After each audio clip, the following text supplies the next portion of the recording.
hello. We'll see if YouTube catches up in time. Hopefully it does. uh, there we go. We figured out YouTube. Come on. My window makes it look like I'm not streaming for way too long. It gets me all paranoid every time I'm like starting a stream. Hi. Oh man, what a week. It's barely starting. What a week. So, before we get into the main topic, I'll answer a question that Kingfisher's Cast asked about. I have experience directly with Marcel, aka Roseline17. Also, Marcel's fish on Get Gills. I didn't know he had a Get Gills store until like 4 hours ago. I was trying to help a friend find a really specific type of rainbow fish, and I was curious, like, if anyone on Get Gills, because there are a few rainbow fish breeders there, happened to be breeding that fish. The answer was no, but I noticed Marcel's store was there. So, that's pretty nice, right? But yeah, I've got a lot of experience with Marcel. In the sense of I've ordered some fish from him in the past. Everything comes very well packaged. His fish are super high quality. I've never had a death with Marcel, and I've ordered plecos and rainbow fish from him. So 2 different types of fish. So you can kind of gauge that as you will. But yeah, no, all his fish always come in healthy. He's really generous, at least in my experience. Maybe I just got lucky. But if you're ordering a certain number of fish, it's pretty common for him to throw in an extra or 2, depending on the number you order. So yeah. Good dude. Good dude. I think, honestly, he's probably in the top 3, if not the best rainbow fish breeder in the United States right now, just because, Gary's super busy. Otherwise, you'd assume it's Gary. But, there's other folks who are phenomenal rainbow fish breeders here in the States. And Marcel is like the top of the top. He's fantastic. Also, just a super nice dude. Hello, everybody. Lots of nice folks coming in. See the folks who won their towels got some. There's also some people that were waiting for things that I'd taken forever that finally arrived too. Glad to see that all showed up. Okay, so we'll talk about a couple things. I'll give updates and then we'll go into the topic because I think the topic is really important. Because I started seeing it on fish videos and that makes me very, very sad. So, number one, the next 2 videos, so this Saturday and the following Saturday are the following videos for Fishtoberfest. Each of those videos has a way in which you can win not that one, this one. Haha. I have to grab the right towel. One of these bad boys. One of the Fishtoberfest towels that isn't numbered. Granted, out of all the total towels, so I made 25. It's technically 26, right? Because I started 00. That's a programming joke. There's 25 numbered towels. And then of the towels that aren't mine, aka 00, there are only 59 total towels. So realistically, even the unnumbered ones are still fairly rare in the grand scheme of things because there's only so many that I made. I made 60 total towels, kept 1. So if you're getting one, just keep in mind, it's kind of like limited merch, right? I'm only going to do it once. I might eventually do I've had a lot of people actually ask me and comment or contact me in various ways asking me for a Danger Noodle towel. So maybe we'll do something like that in the future. Maybe I'll do I don't know, just semi-proper merch at some point and not just giveaways and events, but we'll see. For right now, not in my plans. Mostly because I kind of like this making them a little more limited and interesting. And being primarily a giveaway. So, what I forgot, and I have to edit this in, is I forgot the way specifically for the members to win towel number 1. This is the only numbered one I have left that is going to get given away to specifically a member. That's my thanks for you being a member. You could have became a member today. You could become a member the day the video goes out, whatever it might be. Just as long as you are a member when I draw the winner, then you're eligible. And it's not limited to any of the membership levels, anything like that. Just a little PSA on that. So I have to literally shoot a piece of footage and edit it in for that giveaway. But so there's kind of a bonus in that members have a chance to also win the #1 towel. So yeah, there's that too. It's what happens when you're like, you get really in the frame of the video and like, you're like, oh yeah, I did everything and I forgot to talk about giving away that one thing. Whoopsie. Oh man. Okay, let's get on topic because I think this is important. And let me give you the context of why I'm talking about this.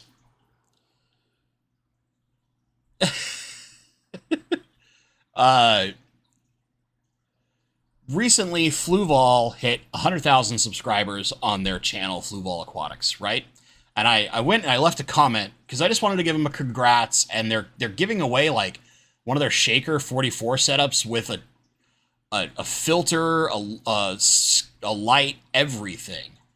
So you can get like this super awesome deal if you happen to win this contest you're doing, which is simple. It's like the video and leave a comment and be subscribed. I mean, it's the atypical, super easy way to most giveaways on YouTube. So I left my comment, said congrats to the team, just because I have a tiny amount of rapport with them, and I like their channel in general. And within, I think, 15 minutes, I got an alert on my phone that my comment had been replied to by Fluval Aquatics. Now, I did not, I will be fully transparent, get a screen grab of the comment because I didn't think about this ahead of time. But I went and looked at it, and there's a big scam, and I have this image from some other stuff that's been out there where people have tried to fake like their much larger YouTube channels like MKBHD or Marquez Brownlee. And here's an example. Up here, right, you'll get a lot of sayings like this, or they'll have like a WhatsApp number in the actual name of the account leaving the comment. But you can see this like, Telegram me at Marquez Brownlee 009. Congratulations, you have been selected among our shortlisted winners. This is a scam because what they're trying to do is get you to pay them money to ship you your prize. Right? And it's all BS. They're just trying to get money out of you. And it's been all over YouTube, especially in smaller channels. It's been hitting YouTube for like the FishTube creators when it comes to, especially in any video that's a giveaway. I saw this first at like KG Tropicals. And now a ton of these music channels, tech-related channels, etc., etc., etc., and all the way to fish. This is how like devious this BS is. They're doing this, and there's all sorts of variants of it. But basically, you're going to see like broken English. So here's an example. You've been selected amongst our shortlisted winners, '*S, aka possessive. Like, that's not correct English, for one. Also, almost every giveaway doesn't have a short list. They just announce it in some way, shape, or form. And very typically, they're not asking you to contact them on WhatsApp or Telegram or any of these things used in, frankly, countries like India, China, etc., etc., etc. Super chats are killing me, guys. So this is one of the biggest ones. Yeah, it's been happening. Chan mentioned this too. It's also happening in like even firearms, right? Which is firearms on YouTube or any form of weapon, even ones that are like not necessarily trying to show them off, but teach you history about them. They have all sorts of restrictions in the sense of they have significantly more reduced audiences. And it's everywhere. It's really pervasive. So if you ever see a comment like this, just immediately report it. It is fake. It is false. They're just trying to take money out of you. And unfortunately, a lot of people fall for it. financial channels happen a ton. I've seen that a lot. Or there's another one. I'll take this off now so you don't have to see it. But there's another one where there's a pop up saying like Mr. Beast is giving away something and you've won. Right? They're trying to use these YouTubers that are known for their generosity or for doing lots of giveaways, especially someone like Mr. Beast, right? Who's known for these huge, massive giveaways, like giving away houses or like, $500,000, things like this, right? They're doing everything they can in order to try to get even a small amount of money out of you. But often it's like the old, we used to, in the tech industry, call them the Nigerian print scam, but it's very much like hey, I'm this person and I'm exiled from my country. I need your help. I have this bank account with millions of dollars in it. And if you will just help me by transferring it to da-da-da-da-da, all you have to do is XYZ and I'll give you a percentage of it. What you need to do is X. And they're trying to get $500 out of you. You think $500 and I'll get millions. This is amazing, right? It's a scam for people that just don't take a few minutes and think about these. But I'm here to tell you, as a real-life Nigerian prince myself, just don't do it. Don't do it, right? It's everywhere. I mean, so many of you in chat, there's like car customization channels, fitness channels, everywhere. They're everywhere because it's all a bot network that's doing this stuff. They're just trying to spam as many comments as possible, hoping that for the relatively low investment they have to do these bots, try to get them some amount of money. Right? It's so terrible. It's just ridiculous. So I really want to talk about it because it's becoming even more pervasive in fish YouTube. And I've noticed this only within the last couple of weeks. I'm sure it's been going a little longer than that with some of the largest channels. I'm sure Coral Fish 12G or Aquarium Co-op, King of DIY, all the really big channels that are out there. I'm sure they're getting a ton of it. And like I said, I noticed it in a random comment I left on one of KG Tropical's videos, I think like 2 weeks ago. But the Fluval one was so fast. I mean, it was like that in the grand scheme of things, where I'd left that comment within 15 minutes. There's a reply, and there were tons of them. And thankfully, I had a few people look at my comment when they were leaving their comments and see the thing underneath it and ask, hey, Bentley, is this real? And it was me right away going like, nope, definitely not. They said their contest doesn't end until November 4th. So definitely don't. Liquid 2, I replied to you on Telegram and sent you the $1,000 to get my towel. Oh, man. My towel's not worth $1,000, man. Come on. Oh, Lord. Oh, Lord. But yeah, hopefully it doesn't happen on my channel. Although I've seen somebody tried send an email under my name at one point and this went to somebody who knows my personal email, not the email I use for fish. So yeah, it's pretty nuts. And I want to make sure that just for folks, and most of you guys are really savvy, right? I know you guys are all super savvy, but just in case there's that one random person who happens to see this and didn't know, now knows, like, don't go like buying an iTunes gift card and giving it to these people who claim they work for Microsoft or some dumb S like that, right? I can't tell you the number of times I've had scam calls and I've stayed on the line with them just to like ruin their day, just to mess with them, because at that point it's kind of my own entertainment. I had one guy, I was like looking on my phone, right? I'm sitting here like this, and the call's coming in, it says Jamaica, right? And I'm like, huh. And I answer the phone, and he's trying to tell me that he works for the IRS. And I was like, really?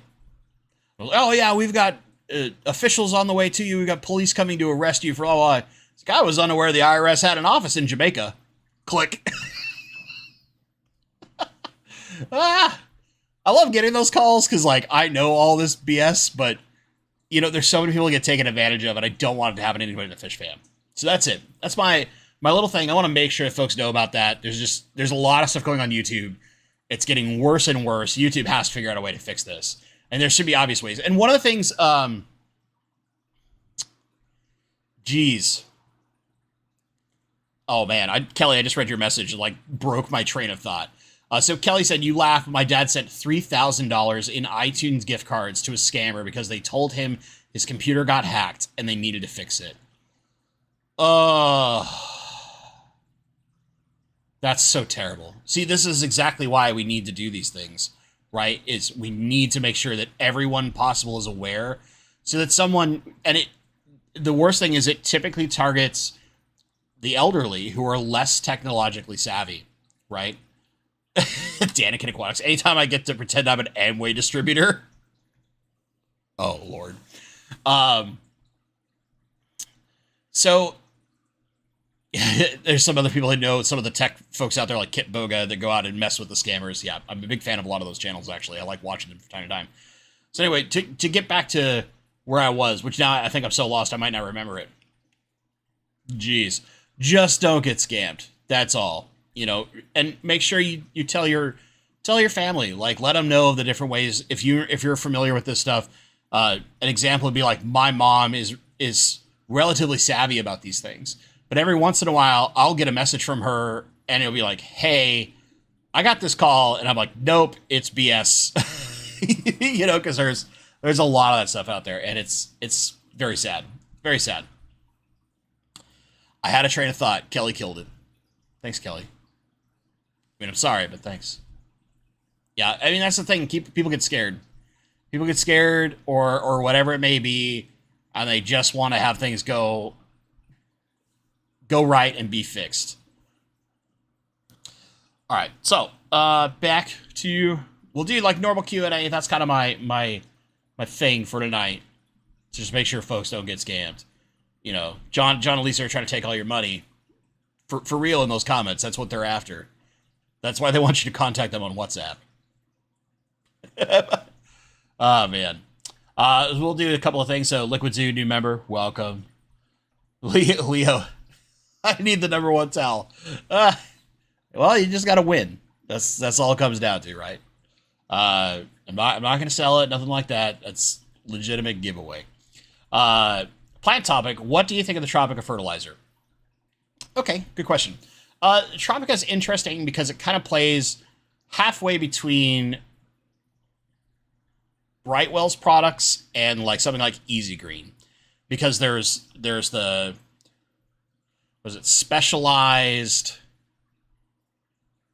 I can't remember the names of their lines, but they have these like 3 different versions, right? And really, it's only 2 that matter the most. Specialized and Premium. I thought they had a 3rd one, but maybe that's just like their liquid carbon product. And there's small differences between the 2, but basically one is kind of like a set of micros plus, and the other is a full true all-in-one. I think they're fine. There's so many good fertilizers out there. It's just a matter of what works best for you. You know, it's not like Easy Green is 8 million times better than Thrive. They're really like this. And the difference is going to be small because certain people will see outbreaks of algae with one, but not with the other. And maybe it's just because they use it slightly different. There could be all sorts of different variations into why this occurs. But in the end, find the one that works for you and just stick to it. Even if there's the new, most amazingest thing ever, if it ain't broke, don't fix it. Now, granted, the new, most amazing thing ever might be because it's cheaper to buy, or maybe it's something that will cost you less to ship it because it's not, if you're in Canada, right, Easy Green's a little expensive, but there might be other products that are less expensive, as long as they're similar in quality. And for the most part, most of your liquid fertilizers are, unless you're dealing with CChem.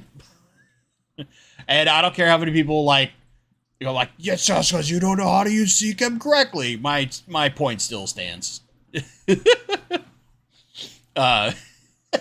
Chan Law Monkey, the shady Corey guy tried to trick me into buying some quality aquarium products. Chat, I love you. You're so great. But yeah, so, the real difference comes down to there has to be so much of an upside for you that it's worth changing if everything's working and balanced. If it ain't broke, don't fix it. I was raised in a hot rod shop, and then, and that was like a mantra in there, just because there's so much like, oh, this is the newest, bestest, greatest thing ever, and it's like, it's probably not that much different than the things we've been doing for the last 30 years. A little different in the aquarium hobby, but more that not too many things are as crazily different over that period of time. They might have a use case that makes them significantly better. Like, let's say you have a really stocked tank, you probably don't need the extra nitrates. Maybe all you really need is the micros, right? And maybe some potassium, because potassium doesn't occur in water naturally. So then you'd look at a product like, instead of Easy Green, you could look at something like Brightwell's Fluorine Multi, or something similar, where it has either no or very little nitrates in it, and it has a focus more on the micros and like potassium. Right? There's reasons for that. Christopher Howard's like detailing some of the things that are in the premium nutrition versus specialized. Cool. I'll finish going through the couple of super chats real fast, then Nisa, and I'll get yours. Don't worry, buddy. I see your comment. Stephen P. Aquatics just checking how long Bentley has been scamming me out of money. Whole time, man. Whole time.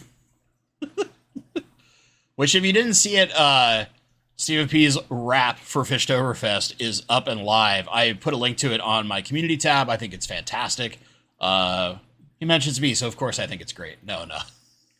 I will want to say that the biggest compliment I have to you, Mr. Stephen P. Aquatics, is your beat. I don't know if you built the entire beat yourself, but if you did, well played, sir. Well played. It's really good. Mark Sterlson. So there's the bid for the #1 towel that keeps going between Mark and Leo. You guys are killing me. Okay, so a couple questions in chat I want to get. First, I'll do Nison's just because it's right on top of my head. Have you seen the aquarium co-op light yet? I have seen it in videos, but I have not personally had it in my hands to mess with it. I understand you can't adjust the colors at all, but they tuned it and made it bright. Yeah, I think there's a dimmer switch on it so that you can at least dim down the power, or maybe that's just the previous version. I haven't looked too in-depth in it. To be honest, I've had a small swarm of different various light companies all trying to get me to try their stuff, and I've told all of them no. Just because I can only take on so many testing projects at a time, and as of right now, I don't have something where I can make some definitive and interesting way to test lights in tandem to really get a good, other than just a ton of time and personal experience. And it makes it really hard to show you guys, here's a tank with this light, here's a tank with that light, here's a tank with this light. They're all set up the same with the exact same plants. Let's see what happens. Right? I'm not set up to do that. I want to be in the near future. Put near in quotation marks because it's a slow process, but I'm trying to get there. I'm trying to get there. But yeah, as of right now, I haven't touched it. I might eventually. It takes a ton of time. Takes a ton of time. There was a question about Kalitawa in a 20 long, right? I don't remember who had it. I saw it though. Yeah, Kalitawa can work well in a 20 long. Just don't have too many in your group. They're not a super big fish, and you would be better off with a 20 long than a regular 20, just to get that extra swim left to right. They really do rainbows like swim space in general, and so having that 30-inch long tank, or something like a 29-gallon, which is just a taller version, is going to be better for you than, say, the 20 tall, because it's not as wide. So, technically, even though these rainbows are still teeny tiny babies, they would be much better off in a 20 long than this flex, even though it's got good footprint for them to swim around in. They really like that back and forth space. It's kind of why 55 gallons do work well, because they're 4 foot across. So there's lots of room back and forth for them to swim if they want to. But yeah, Kalitawa stay super small. And they're basically a 3-inch fish at most. So I would say a group of 6 or 7, you're probably fine. Just make sure that you get a mix of males and females. And if you can, what I would say is do like 3 male, 3 female, or 3 male, 4 female. Having a few more extra females, even if you want to go like 2 males, that will alleviate some of the stress of males like constantly trying to breed with maybe only a few females. Because there's just, it's kind of like when you overstock a African cichlid tank. The goal is to maximize the spread out of any kind of aggression or attention. That way, it's not overstressing a singular fish potentially. Okay. Kingfisher's Catch. What sand would you match with Dragonstone and Choya wood, bearing in mind for it's a 180 gallon? Good question. So I would probably go with it's like the lapis luster, whatever that stuff is that Corey uses in a ton of his tanks. That it's like the grain mixture has like some light color, some kind of darker tan, and a little bit of black here and there. It's like a nice mix of stuff instead of being all uniform color. There's also Carib Sea. I have to look it up. Carib Sea has a pretty decent like sand line. And there's a specific like color that I like in it, and I need to go look at it. It's their Ivory Coast sand. Well, I have a phone call. Well, whoever you are, you can call me later. So the Carib Sea has their like Ivory Coast. I just like that mixture of color personally, and I would go with that because you have a lot of mixtures and different colors that can come out in the Dragonstone. So having sand be kind of similar, there's a bunch of different colors, just kind of will look slightly more natural instead of just like all the palest white sand you can get. And you can get a lot of that stuff at like the lapis luster. You can get it like places where you get gravel in bulk, right? So there's ways to get it a lot cheaper. Just rinse your sand a lot. Rinse your sand a lot. All right. Now, the next question. There's the bounce of Bentley just refused a call from a Nigerian prince. How'd you know? Oh, man. Let's see here. Dr. Maz, I feel honored that you gave me a towel at Fishtoberfest knowing they're so limited. Well, I wanted to make sure that all the speakers would think about me when it was over. No, it's just, I gave some to all the vendors and the speakers just because you guys are helping support a really small show in the grand scheme of things. And the hope is that eventually over time, we can have a yearly and decent sized convention here in the Northwest. Like there used to be a comment, and I can't remember who told me this.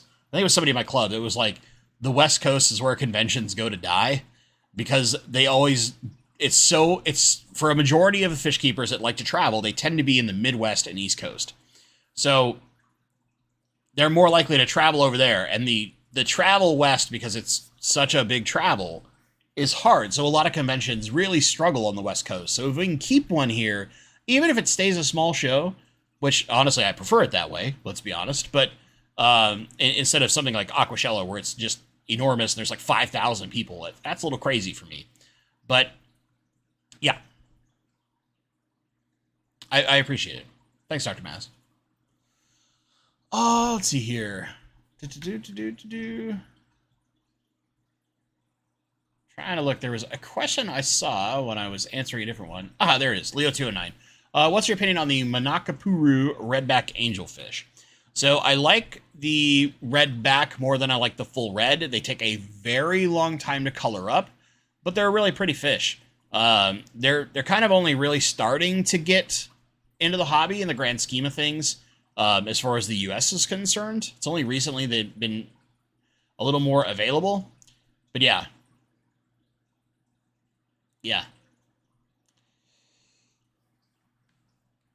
Paul Sotero, I keep getting emails that my Amazon account has been locked and I need to contact the screwy email account that has Amazon buried in the address. There's that too. Like, thankfully, if you use like Gmail or a lot of mail services, they know to auto flag a lot of that stuff as scam or spam. But every once in a while, something slips through. That's the sucky part. It's just there's always going to be people working harder and harder and harder, trying to find ways to get past spam filters and to try to make their buck off you by scamming you. It's the worst. It's the worst dregs of human society. CMP, thanks, Bentley. I built the beat with about 20 layers of recorded loops and adjusted pitch and tempo, so sort of kind of made it. All right. I mean, when I was doing voice engineering for the video game I worked on, each voice was a bare minimum of 3 layers to make them sound robotic. Because if you mess with enough pitches in a voice and you layer them all together right, it makes your voice sound super robotic. And not in the auto-tune way, in a very, very distorted, robotic way. So there's some interesting stuff about that.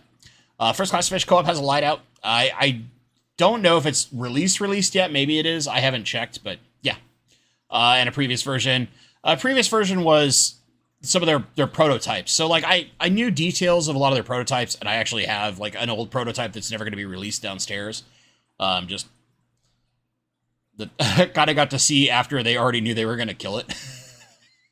So shows where I am on the list. But you know, it's I can see why they changed their minds based on what I looked at, and they've been doing a ton of stuff. I don't have really great details though, because I'm not in on the testing or the product supply, any of that. I am surprisingly not that close to the Aquarium Co-op crew. I just shop there, man. There are some members of the crew that are like I'm good friends with, but not the inner workings, not an employee, none of that kind of nonsense. Beck's Fish Room. Bentley, what other species of rainbow would you recommend to go with Bozemanai, the Aves Creek, and 2 dojos in my 60 breeder? So it depends on the number of Aves Creek you have. Because my first instinct is to say, don't add any more, let them have space. Because they like to swim. The dojos, as they get bigger, are fairly active fish. You'd be surprised. So when they're whipping around in their big noodly forms, you don't want them to like scare too many rainbows into a small area and then have those rainbows now try to fight for territory when they're trying to spawn. You're almost better off leaving it to a smaller group and having extra swim space for everybody. Now, that being said, it depends on the kind of color you want to go with.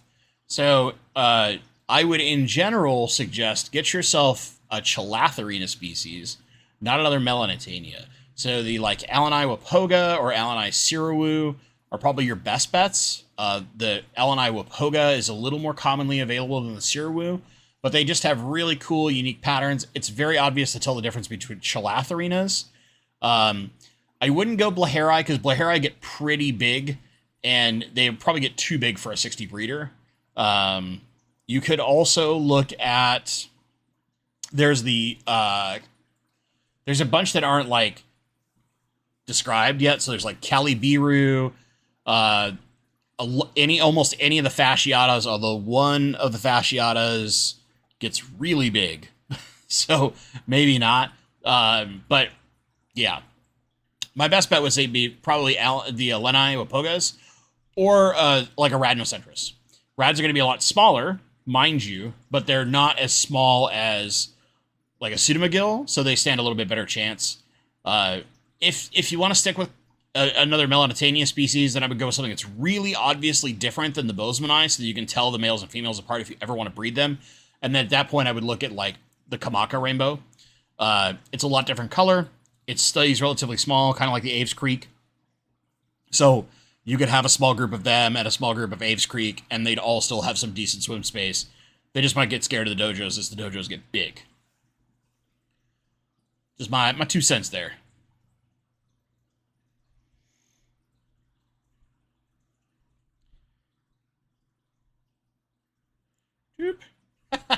I love how trying to give advice about how to tell male versus female in fish, YouTube's like, Wait a minute. You said some words in there. What do you mean, sex them? Like, thanks, YouTube. Your flags are ever useful. Oh, man.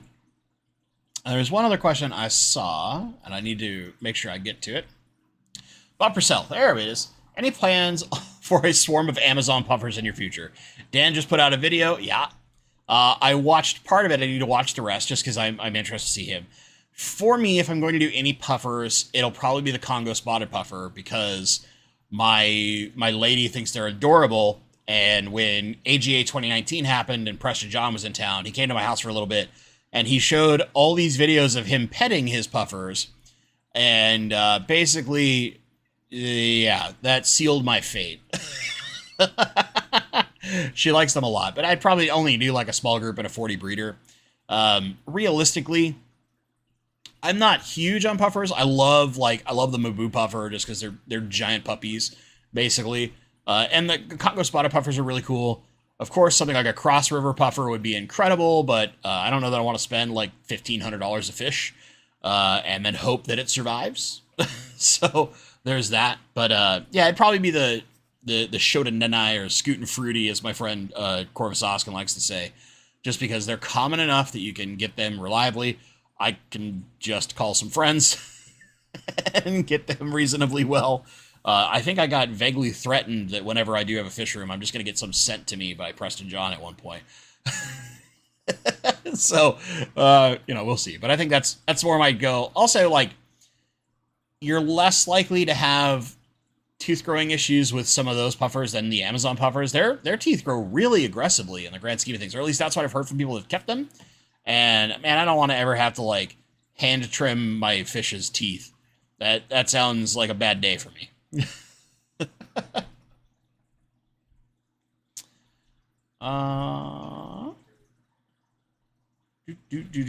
me see here. Scroll down. Check for the next question. But by the way, at Bentley Pasco makes it super easy for me to see your questions. If you're looking for something specifically out of me, Leo 2 and Aquatics, speaking of video games, what Pokemon game are you going to get? I'm not. Very unlikely that I get a Pokemon game. My girlfriend is the one who's really into Pokemon, and I am not sure which one she's getting. Well, I guess I should stop calling her girlfriend at some point, but we've been together for 6 years at this point. You know, it's kind of there. I can't remember which one she wants. But whatever one she wants, that's the one that's going to enter my house. And more than likely, brother-in-law James might play it as well. But yeah, I played, was it Sword? We got the Sword and Shield combo pack, and I played the one that she didn't choose, and I'm pretty sure she chose Shield. And it was fine, but like, I played Pokemon in the very original game, and I don't know that there's been anything to sell me on the latest ones after my experience with Sword. Like, Sword was fun, but I don't play like any of the online stuff, and that's the stuff that people are more into, and all the deeper parts of that game. I don't play it. I just play it for like I'll run through the story once, and that's it. So I'm probably not likely to touch that. There's other stuff that I'm more interested in the near future. Which is to say, assuming I find time. I don't really get a lot of time to play video games these days. Oh, chat jumped. That's how you know I'm behind. Bob Purcell, will Chilatherina cross with Melanitania?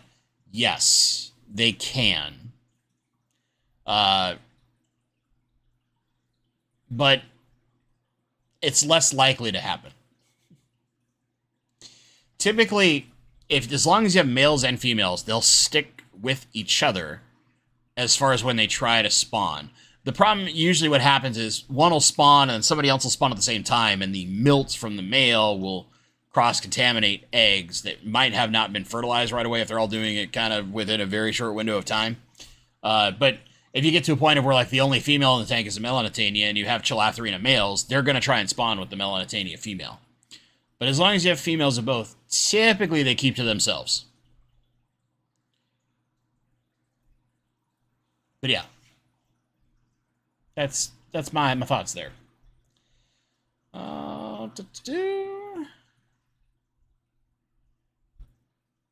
Kingfisher's Catch. What size do the aged creek bosemani typically get? Usually, there are some people that have had them get a lot bigger, but usually they don't get much bigger than about 3.5 inches. They have, in my, from the folks I know that have kept them and bred them, they've typically stayed smaller. So not as small as Chromsa. Chromsa is like the smallest one if you can find them. That's nigh impossible. But they're smaller than a Tinjo, with similar colors to either the Uter or the Atinjo, depending on how happy they get. It's really what it comes down to. Adam Lash, a while back, you were talking about wanting a group of Corridor Equus. I have a small group of them. Have you had moves with setting up a tank for them? So I have a small group. I have 7 of them currently living with my Running River rainbow fish. And what's really incredible about those fish all living together, they swim mid-water together, like in one big school, and it's freaking cool. Now, granted, the Cories drop in and out whenever the heck they want, but they will swim together, which is pretty sweet, if you were to ask me, because normally Cories don't typically swim mid-water. There's very few that do. More importantly, don't swim with other fish other than other Cories. So it's kind of been neat to watch them. Plus, they really stand out with that kind of green color and that big orange, like V shape right behind their gill plate, compared to like the Running Rivers, where you've got lots of black striping and reds and golds. So together, they actually make a really cool mixture. Are Equus the ones that look like pandas but have a stripe on the back? No. Let me find a picture for you. They're really, really beautiful.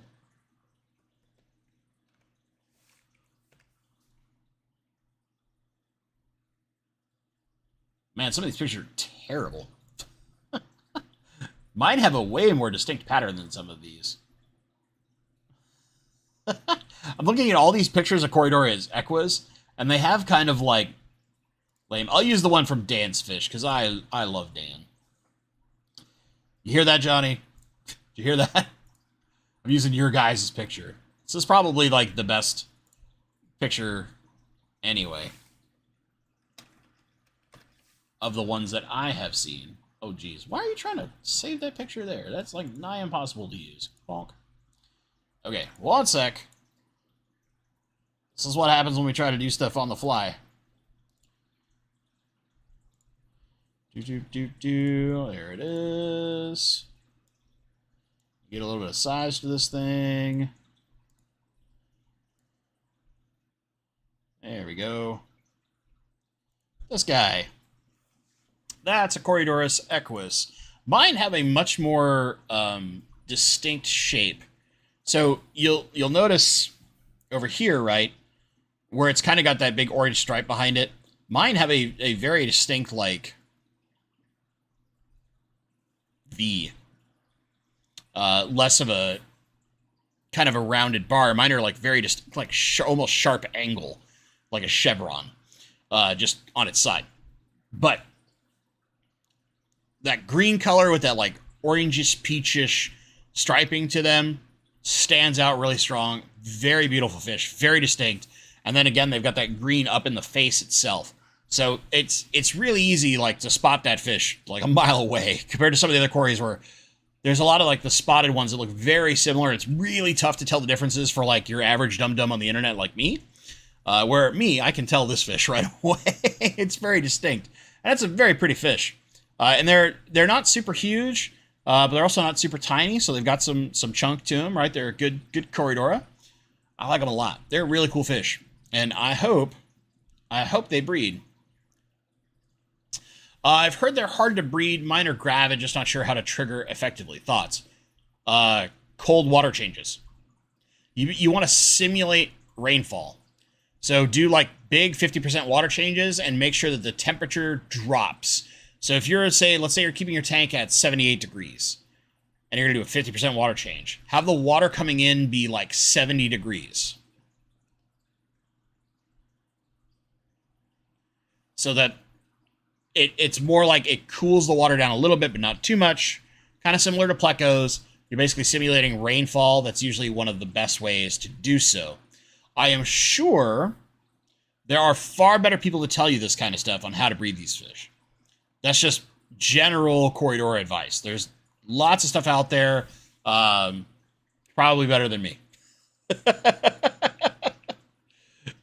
Probably better than me. Christopher Howard, well, thanks for the 10 pounds sterling. You're spoiling me, man. Enjoy your videos from the UK at 3 a.m. The difference in the industry from USA to UK is vast. Remember, everyone be aware of scams and report what you see so others don't fall into the trap. Absolutely. Absolutely. Yeah, it's... Paul Sotero, they're a prettier Aeneas. Yeah, I mean, the bronze cories, you get some of the more, like, orange bronze cories that are coming out of Venezuela. They're super pretty, too. And then you can get, like, the all-black ones, like the black Venezuelas. I know there's kind of some debate, I guess, as whether or not they're truly Aeneas, but as of right now, to my knowledge, they are. I'm sure Dr. Maz will correct me instantly if I'm wrong. Because, you know, it's kind of down in that area a little bit. Not necessarily Venezuela, but, you know, you get those. Some of those cories are really cool looking. But yeah, I like the Equus a lot. They're very, very pretty fish.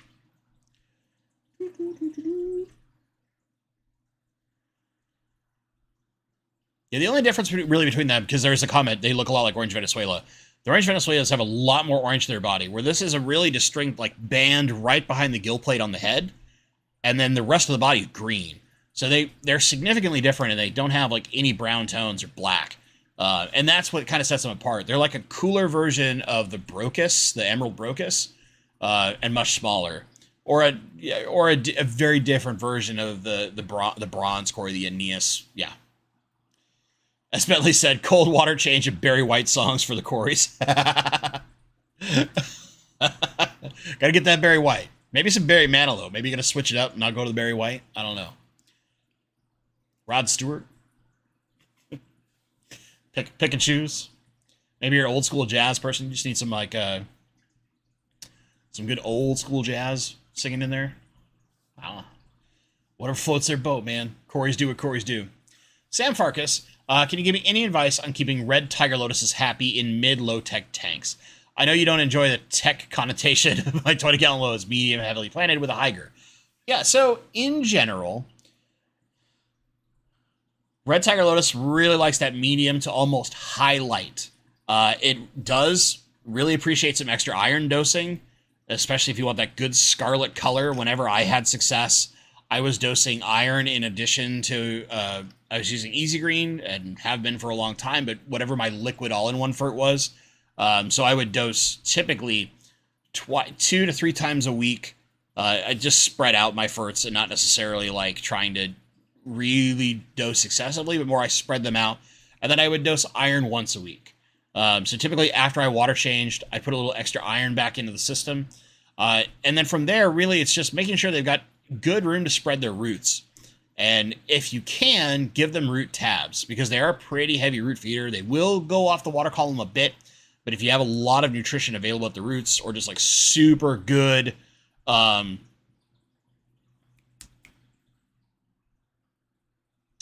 brain. Nutritious substrate. Jeez. That's how you tell. I've been in way too many long meetings today. A very, very long meeting at work where there was much arguing between some of my coworkers for like 45 minutes. It was not fun. Anyway, usually you should be fine. So I guess the question is like what substrate you're dealing with. Because if you're dealing with something like sand, it really struggles in sand because it chokes those roots out quite a bit and they like to really spread out. And so you kind of need something that isn't too fine, in the sense of like any of your aqua soils is great. You know, coarser sands can work. Even gravel can work as long as you're giving it a decent amount of nutrition at the roots and just some decent light.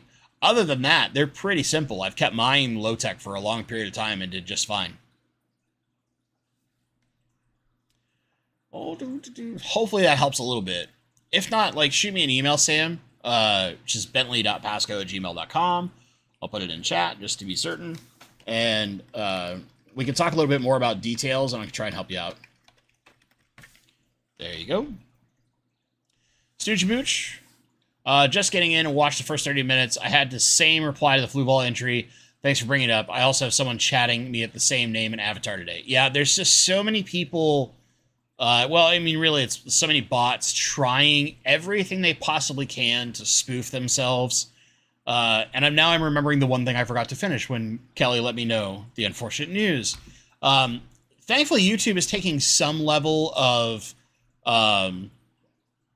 fix with their new handles. I don't know if you folks have seen like emails about that yet. I think they're mostly starting with like they're slowly going down the size of creator channel, but you're basically going to have a permanent @name. So like now you would go to like youtube.com/@Bentley Pasco instead of all the other stuff, and that would direct you straight to my channel because my handle is @Bentley Pasco, right? I'm not inventive at all. But they're adding these in because that way they're unique to a YouTube login. There's, like I said, they're starting with a bunch of creators first, but eventually they'll roll it out to everybody else so that you folks will have the same thing. So you'll have somebody like Paul Soltero will have @Paul Soltero if he wants, or maybe it'll be at like Paul's Amazing Sauce, whatever it may be, right? Because he makes his own homemade pasta sauce, which I got to try at some point, putting this out there. But, whatever the heck it may be, because there's options, but if it's already taken, it's kind of like when you go for an email. If your email address is like Johnny@DanceFish versus, Johnny number 345million@gmail.com, right? Whatever it may be, it's all unique. And that's to help prevent, in part, and there has to be a better way for YouTube to do this, but that's part of the way they're trying to help prevent against these scammers who are trying to make themselves look like they're Fluval Aquatics or Mr. Beast or KG Tropicals or whoever, right? Graham Stephan, if you like the financial side of life.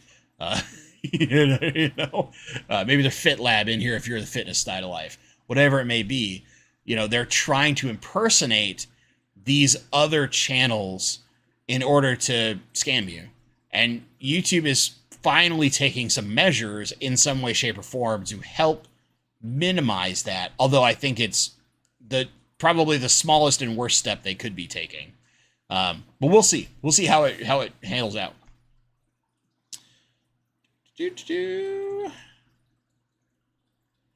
Make sure. I'm pretty sure I'm behind on chat. There's the big chat jump. Boop. Try to. It's man. YouTube's working against me by like screening out comments that are actually helpful. Lady Diane's trying to help FitLab out, and it's like, nah, this is questionable. Like, come on! Killing me, YouTube. Killing me. Let's see here. Silver Creek Aquatics is preparing for the first freeze, which that'll be interesting. Jerry, how long would you quarantine dwarf neon praycocks? Had them for a couple weeks with no losses, but need more females, and just pick them up and don't want to mix them both together. I would say, in general, at least 2 weeks is pretty good. If you can afford to do a month, as far as the tank space, and you're not like buying a new fish every other day, and you're running out of room in your quarantine, a month is great, right? That gives you enough time to make sure that they adapt to the environment. You've monitored them, and if you're not seeing any issues and you haven't had to medicate, you're fine at that point. If you've spent a month paying attention to those fish and quarantining them, and you haven't noticed any issues, they're eating fine, they're active, they're healthy, all the usuals, probably fine to move those into the main tank. And then similarly, like 2 weeks is a good standby, because usually within 2 weeks you're going to see something happen if one of your fish is sick. And if not, if they're fat, they're sassy, as our friend Dan at Dan's Fish likes to say, and they're eating well, they're acting well, all those kind of things. You're not seeing any signs of anything potentially paranoid inducing. You're probably fine to move them too. But in general, the longer you can wait, the better. With me saying like 2 weeks minimum, a month preferred. You certainly probably don't need to go longer than that. Like even some of the best people out there, like Dan's Fish, a month is usually what they target. Hopefully that helps you out, Jerry. Johnny at Dan's Fish. I don't even have Johnny at Dan's Fish as an email. Feel like you need to talk to your employer about that, man. Jerome, YouTube is a troublemaker.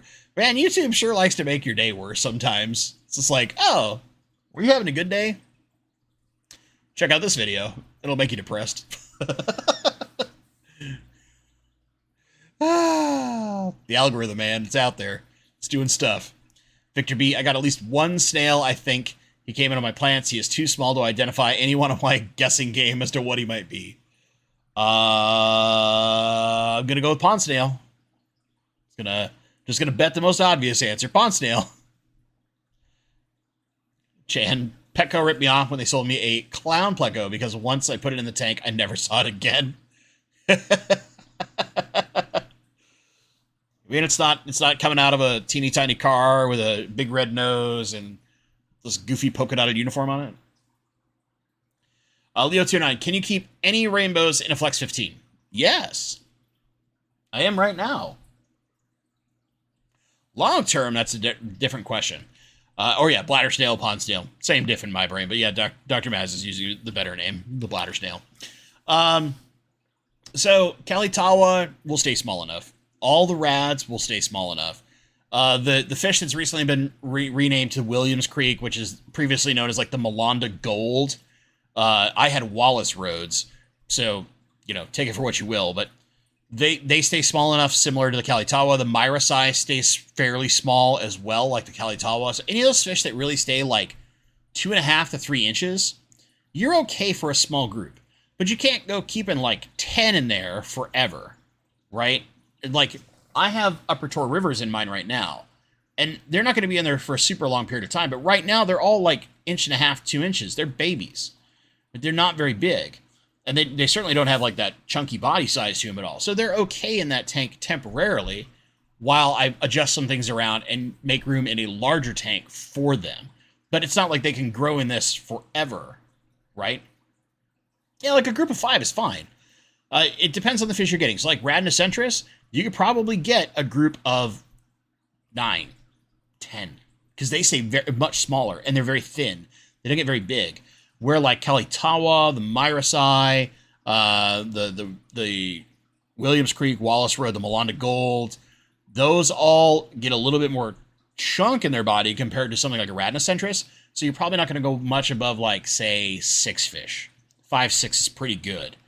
And that's a more long term. Short term, if you're just like keeping them for a while you prep a larger tank, that's fine. You can do that for several months, right? Some of those fish are very slow growers. The Tawas are pretty slow growers. There's a lot of fish, honestly, in the rainbow family that are very slow growers. So you're probably okay for a little while. Like the Upper Tor Rivers are super slow growers. But again, if I want them to grow faster, I need to put them in a bigger system because the more room they have to move, the faster they will grow. Just kind of a general rule, assuming you give them enough food with rainbows. The more room you give them to swim, the faster they're going to grow for you. FitLab's got to get off a workout. You don't say. You don't say. Have a good night, man. Glass Box Hero. What's up, Danny? Good to see you, buddy. Hope you're doing well. Hope you're doing well. Oh, man, did I actually catch up on chat? Has a miracle occurred right at 7 o'clock? We did it. We did it, chat. It's the one time you're going to see me actually caught up with chat. Let me see. I'm thinking about anything. So, last thing I want to talk about for the night. Real quick, real short. And then I got to go, like, do dinner and stuff with the familia. I'm going to put out a series of polls here soon on my community tab. And just basically, I have a series of questions for you guys based on some stuff that I want to do in the near or longer term future. One of the two. And I just want to see what you guys think. Plain and simple. So watch out for those. I'd really appreciate your comments, your votes, all those kind of things. Just let me know your thoughts. I love getting feedback from you wonderful people because if it's not for you, I'm not here, right? I'm not here doing this because without you, I don't get to enjoy that back and forth, right? And that's the thing that I cherish probably the most about doing YouTube is that wonderful back and forth that I get to have with all you wonderful people. And I've met so many of you now in just really 2 events in the grand scheme of things, which has been fantastic. You know, I've got to meet folks like Paul Sotero, like Dr. Mazerall, like Danny Weshy, right? I've got to Richard Reynolds, another person I see in chat that I know I've met in person. Mr. E. Littles, which that guy, hold on. I haven't talked about it. I've got to finally film this. I keep putting it off. But he gave me this really awesome, I haven't even taken out the plastic. You can tell how much I love this thing, right? This Trash Pandas, like awesome kind of like almost space tie-dye baseball. And he gave me a little folding water dish for the dogs. That's Trash Pandas themed because he lives right near the Trash Pandas, my favorite minor league baseball team, if you don't know that, despite the fact that my hat has disappeared for them, so I'm going to have to order myself a new one. I don't know where it went. I'll find it eventually. Been doing a bunch of spring cleaning in fall. Whatever. Some stuff's gotten shifted around and missed. But yeah, things like that.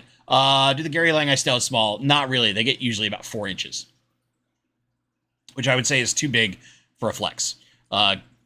Okay in a small group at a 40 breeder. Probably better off at something like a 75, like a 4-foot tank. For the Gary Lang. Beautiful fish, though. Beautiful fish. But anyway, so a series of polls will be coming out. Just want to get some of your guys' thoughts. Some small changes to the channel. Things like channel art and stuff like that I have on my mind. Some other stuff that I want to do more long-term. Et cetera, et cetera, et cetera. So yeah. Yeah. That's the things. Please, if you be watching the community tab, probably starting tomorrow, honestly. Probably the first one. And then again, reminder, the next 2 videos coming up. Get an opportunity to win some of these. So, for those who couldn't be here in the stream last week when we did it live, you'll have an opportunity. Replay crew, don't forget, you get an opportunity to win some of those towels. All shipped to you, my cost. You won't have to pay a thing. No WhatsApp, no Telegram, just an email, so I know where to ship something. Okay? And yeah, that's it. And then members, of course, you'll have an opportunity to win the numbered towel number 1 that I have. So with that being said, guys, thank you all so much for watching. Have a fantastic rest of your week. And as always, stay awesome.